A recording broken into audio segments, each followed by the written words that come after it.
Hello দোস্ত, আসসালামু আলাইকুম। আপনারা অনেকেই টি-শার্ট ডিজাইন খুঁজতে চাচ্ছেন, ব্যাকগ্রাউন্ড কিভাবে লাগাবেন, তারপর টি-শার্টের উপর একটা টি-শার্টের উপর বিভিন্ন ডিজাইন স্যাম্পল করে আপলোড দিতে চাচ্ছেন ফেসবুকে। তো এই জিনিসগুলো কিভাবে করবেন সেটা আজকে আমি আপনাদেরকে দেখাবো এই ভিডিওর মাধ্যমে। চলুন দেরি না করে শুরু করা যাক ভিডিওটা। তো ফার্স্টে আমরা ব্যাকগ্রাউন্ডটা সরায় ফেলবো। তো এইখান থেকে আমরা ব্যাকগ্রাউন্ডটা সিলেক্ট করে নেব। যেহেতু এটা কালো জামা, ব্যাকগ্রাউন্ডটা ইজিলি সিলেক্ট হয়ে যাবে। তো ব্যাকগ্রাউন্ড সিলেক্ট করার জন্য আমরা ইউজ করতেছি এটা, এখানে দেখতে পারতেছেন। এখান থেকে আমরা রাইট বাটন ক্লিক করে দুইটা অপশন পাবো। উপরেরটা আমরা সিলেক্ট করে নিয়েছি, যেহেতু এটাতে এক কালার, তার জন্য ইজিলি সিলেক্ট করতে পারবো। তার জন্য আমরা নিচেরটা দিয়ে এইভাবে সিলেক্ট করে নিলাম। তো আমাদের সিলেক্ট করা শেষ। এখন আমরা ফেদার দিয়ে দেব 1। ফেদার দেওয়া শেষ। আমরা লেয়ার গিয়ে লেয়ারটা আনলক করে নিব। আমাদের ব্যাকগ্রাউন্ড চেঞ্জ শেষ। ব্যাকগ্রাউন্ড চেঞ্জ হয়ে গেছে। এখন আমাদের লেয়ারটা যে কোনো পজিশনে চলে আসবে। লেয়ারটা এখন নেওয়া হয়ে গেছে। তো আমরা এখন চেঞ্জ করব। গেঞ্জির যে ডিজাইনটা আছে এটা উঠায় ফেলবো। এটা উঠায় আমরা যেন যে কোনো ডিজাইন আমরা এটাতে কিংবা বসাইতে পারি, এই ডিজাইনটা আমরা এইভাবে উঠাবো এখন। তো আমরা যেহেতু কালো গেঞ্জি, এটা আমরা ব্রাশ টুল ইউজ করতে পারি। এখান থেকে যে ব্রাশ টুল 40 আছে, এখানে আমরা 100 করে দিব। 100 হয়ে গেছে। বাস, লেখাটা উঠায় ফেললাম। সিম্পল, লেখাটা উঠে গেল। আর এখান থেকেও যদি চাই আমরা ব্রাশ টুল দিয়ে, যেহেতু কালো গেঞ্জি আমাদেরকে কালো মার্ক করে নিতে হবে। আমরা যদি এখানে আল্ট্রা কিবোর্ডের আল্ট্রা টিপ দিয়ে ধরে এখানে কালারটা চুজ করি, তাহলে কিন্তু এই কালারটা আমাদের অটোমেটিক সিলেক্ট হয়ে যাবে। এই যে দেখতে পাচ্ছেন কালোটা কিন্তু সিলেক্ট হয়ে গেছে। যদি রেডে দেই, রেড কালারটা সিলেক্ট হয়ে গেছে। কন্ট্রোল না, শুধু আল্ট্রাটা ধরে রাখতে হবে। ধরে রাখার পরে যে এরকম আসবে, মাউসে ক্লিক করব, কালারটা জাস্ট কালার সিলেক্ট হয়ে যাবে। যেহেতু কালো, আমরা কালোটা কালার সিলেক্ট করব। তো ব্রাশ দিয়ে এখন রিমুভ করে ফেলবো।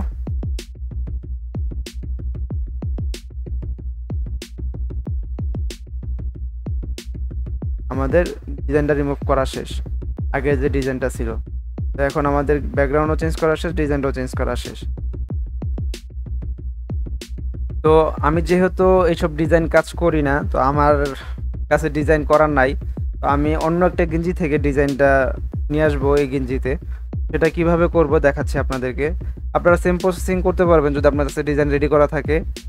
তারপর এখানে টান দিয়ে নিয়ে এসে বসাই দিতে পারবেন, কিংবা যদি ডিজাইন নাও করা থাকে, অন্য কোনো গেঞ্জি বা অন্য কোনো ডিজাইন অনলাইন থেকে নামানোর পর আপনার ওইটা কীভাবে ডিজাইন এখানে কপি করবেন বা ইয়া করবেন সেটা দেখা দেবে সেম প্রসেসভাবেই। এই যে এখন আমরা এটাতে যাব, আমরা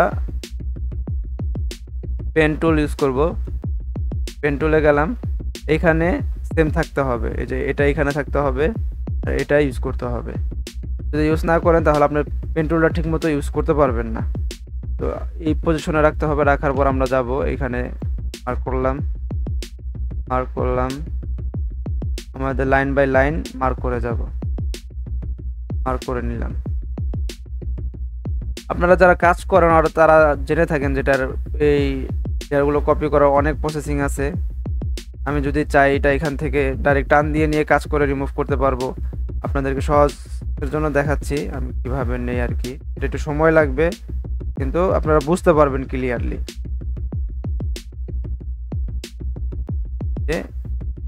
এইখান থেকে এটাও নিয়ে নিলাম, কর্নার বাই কর্নার মার্ক করে নেব ইজিলি ভাবে, যেন আমাদের সাদা জিনিসটা না থাকে। লাগলে একটু কর্নার মোনার কাটা যাক, অসুবিধা নাই।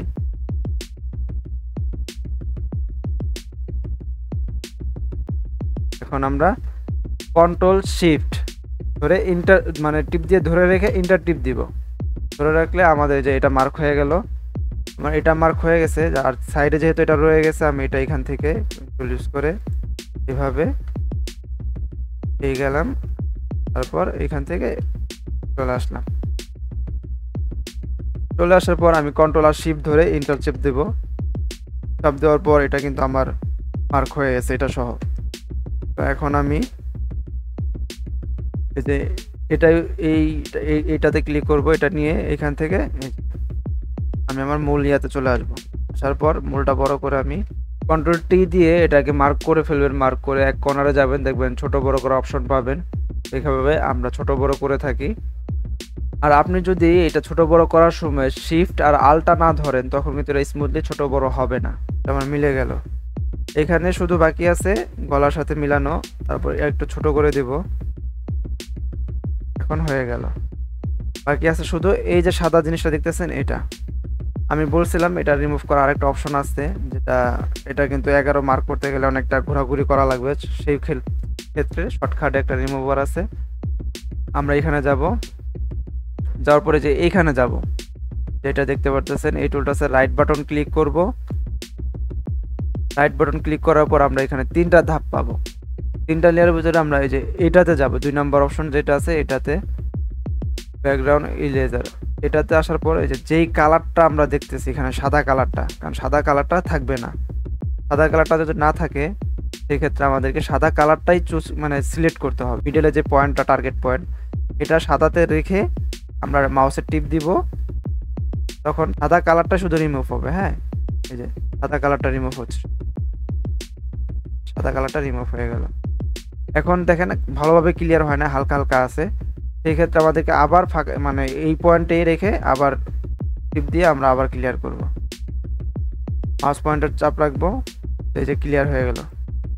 তো এখানে ক্লিয়ার হয়েছে, তারই সাথে কিন্তু এই যে সিগনেচার একটা ছিল ছোট করে, এটাও কিন্তু রিমুভ হয়ে গেছে। এটার ক্ষেত্রে খেয়াল রাখতে হবে যেন এই জিনিসটা রিমুভ না হয়, আগে থেকে আলাদা করে লেয়ার করে রাখতে হবে যেন আমার এটা রিমুভ না হয়ে যায়। যেহেতু আমার রিমুভ হয়ে গেছে, আমি আবার যাব এখানে, এটা নিয়ে এখান থেকে আবার নিয়ে আসবে। যেহেতু ড্রেসটা কালো, সিগনেচারটাও কালো, সেই ক্ষেত্রে কিন্তু এখানে ফুটবে না। সিগনেচারের কালারটা চেঞ্জ করতে হবে। তো আমরা এখান থেকে এটা দিয়ে এটা রিমুভ করে নিব। যেহেতু সাদাটা রিমুভ করবো, আমাদেরকে সাদাটাই সবসময় সাদা জায়গায় মার্ক করতে হবে, নয়তো কিন্তু আপনার মেন সাবজেক্টটা কেটে যাবে। রিমুভ করে নিচ্ছি। এখন যেহেতু রিমুভ হয়েছে, কালোর সাথে কালো ম্যাচ হয়ে যাচ্ছে, আমরা এখান থেকে কালারটা চুজ করব, রেড কালার দিয়ে দিলাম। এখান থেকে আমাদের লেখাটা কিন্তু ফুটে উঠছে। এখানে কাজ শেষ। দেখতে পারতেছেন আমাদের কিন্তু এখানে প্রত্যেকটা লেয়ার বাই লেয়ারে গেঞ্জিটা আছে। আমরা কিন্তু চাইলে এইভাবে ডিজাইন করতে পারি। এই জায়গাটায় আমরা যদি রাখি, রাখা যায়, ব্যাক পার্টে তো কিছু দিতে হবে, তো সেই ক্ষেত্রে আমরা কন্ট্রোলটা টিপ দিয়ে ধরে আমরা এই লেয়ারগুলো একসাথে করে নিলাম। করার পর মার্ক করার পর এই 3টাকে কন্ট্রোল ই দিয়ে একসাথে করে ফেলব। এইখানে কিন্তু লেয়ারটা এখন এক হয়ে গেল। কপি করে কিংবা আরেকটা পেজ নিবে, কন্ট্রোল এন দিয়ে পেজ নেওয়ার পর এই পেজে আমরা এটা চাইলে রাখতে পারি। রেখে দেন আমরা আবার ব্যাক যাব, যেহেতু এখানে লেয়ারগুলো সব একসাথে করে ফেলছিলাম। তো ব্যাক গিয়ে এখন আমাদের লেয়ার যেহেতু চলে আসছে, তো আমরা এখন সব ছেড়ে দিলাম। আর এখানে যে নতুন পেজে যে লেয়ারটা আবার নিয়ে গেছিলাম, এই লেয়ারটা আবার এখানে রাখলাম, আবার নিয়ে আসলাম টেনে। তো নিয়ে আসার পর এটা যা হলো আমাদের যেরকম পার্ট বাই পার্ট প্রত্যেকটা লেয়ার রয়ে গেল। আমরা যদি চাই কখনো নেক্সট টাইম এটাতে আবার চাইলে নতুন ব্যাকগ্রাউন্ড অ্যাটাচ করতে পারবো। নতুন যদি কোনো ডিজাইন থাকে আমার কাছে বা করি, এই ডিজাইন কিন্তু আমি এই টি শার্টে অ্যাড করতে পারবো। ড্রেসআপে কালার চেঞ্জ করবেন। তো আপনারা অনেকে জানেন যে সাদা আর কালোতে কিন্তু অটোমেটিক কালার চেঞ্জ করা যায় না, মানে আমাদের যে ফটোশপে কন্ট্রোল ইউ দেওয়ার পর যে একটা কালার ইফেক্ট আসে, এই ইফেক্টের মাধ্যমে কিন্তু কালোতে কালার ধরে না।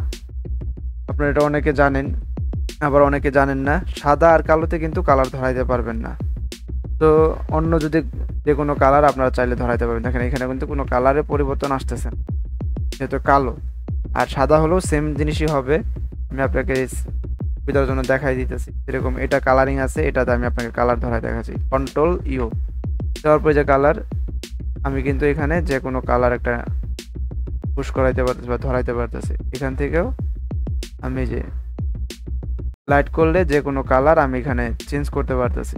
মানে কালারিং যেসব জায়গায় আছে ওইসব জায়গায় কালারিং চেঞ্জ করতে পারবেন, কিন্তু সাদা আর কালো যেখানে আছে ওইখানে কিন্তু আপনি চেঞ্জ করতে পারবেন না। সেই ক্ষেত্রে আপনি চাইলে ম্যানুয়ালি চেঞ্জ করতে পারেন, সেটা খুব একটা বেশি ভালো হবে না, কারণ এখানে চেঞ্জ করলে একদম একাকার হয়ে যাবে, মানে কোনো যে কাপড়ে যে ভাঁজ এগুলো থাকে না, আমি মনে করি কালারিং হলে চেঞ্জ করলেন, আর কালার সাদা হলে চেঞ্জ করা দরকার নেই, যেমন আছে এমনই, বা এইভাবেও চেঞ্জ করতে পারেন যদি আপনার কাছে ভালো লাগে, তো কাপড়ের ভাঁজ থাকবে না। এইভাবে একটা প্রসেসিং আছে, সেটা আমি আপনাদেরকে দেখাই দিলাম।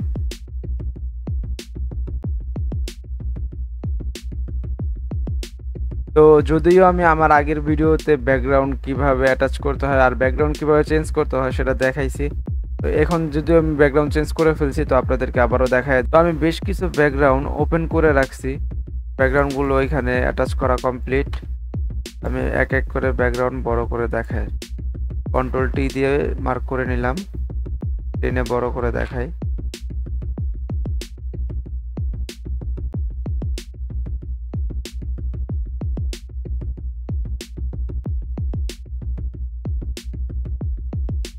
এই হলো ব্যাকগ্রাউন্ড অ্যাটাচ করা। তো অনেকে দেখবেন ব্যাকগ্রাউন্ড অ্যাটাচ করার পর ব্যাকগ্রাউন্ডে ব্লার ইউজ করে, তো এটা কিভাবে ইউজ করবেন সেটা আমি আপনাদেরকে দেখাচ্ছি। ব্যাকগ্রাউন্ডে যদি ব্লার ইউজ করতে চান, সেই ক্ষেত্রে আপনাকে ব্যাকগ্রাউন্ডের কাজ শেষ করে ফেলতে হবে। শেষ করার পর ব্যাকগ্রাউন্ডটা সিলেক্ট করে নেবেন।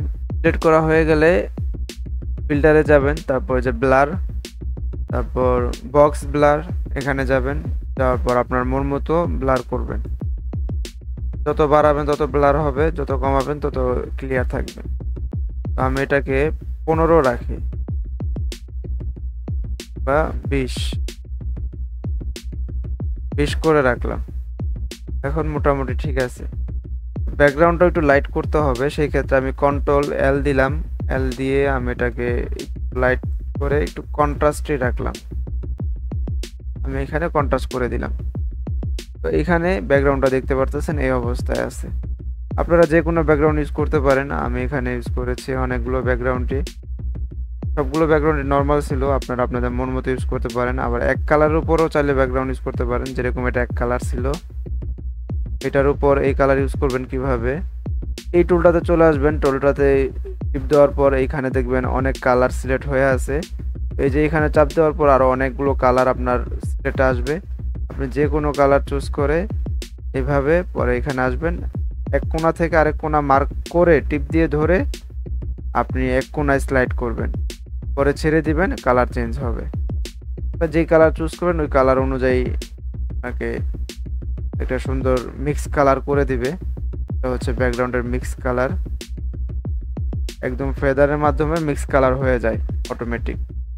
তো এটার মাধ্যমে করতে পারেন। যদি এটা না রাখতে চান, এক কালার রাখেন, এক কালার, বা ব্যাকগ্রাউন্ডে যদি অন্য কোনো কালার গর্জিয়াস ব্যাকগ্রাউন্ড রাখতে চান সেটাও রাখতে পারেন। ব্লার কিভাবে করতে হয় সেটাও দেখাই দিলাম। ইমোজিও যদি রাখতে চান ইমোজিও রাখতে পারেন, ব্যাকগ্রাউন্ড ব্লার করে। যেটা আপনি যেই ডিজাইনটা করবেন ওই ডিজাইনের সাথে যেই ব্যাকগ্রাউন্ডগুলো ওইভাবেই মিলাবেন, যেন আপনার প্রোডাক্টটা ফুটে ওঠে ব্যাকগ্রাউন্ডের সাথে। তবে আপনারা ব্যাকগ্রাউন্ডগুলো ফুটাই তুলবেন আপনাদের প্রোডাক্টের ডিজাইনের সাথে, যেন আপনার প্রোডাক্টটা আরও সুন্দর গর্জিয়াস হয়। ব্যাকগ্রাউন্ডটা ওইভাবেই চুজ করবেন। আমার অল্প সময় ছিল যে আমি আপনাদেরকে ভালোভাবে দেখাইতে পারি নাই। তো আমার প্রজেক্টের সম্পূর্ণ কাজ শেষ, আমি এখন সেভ দিব কি ফরম্যাটে। তো আমি আপনাদেরকে দেখাবো, আপনারা দুইটা ফরম্যাটে সেভ দিবেন সব সময়। একটা হচ্ছে পরবর্তী কাজ করার জন্য যে ফরম্যাটে সেভ দিবেন, আপনি ফাইল নেম যে কোনো একটা লিখে দিলেন, আমি আমার নাম লিখে দিছি।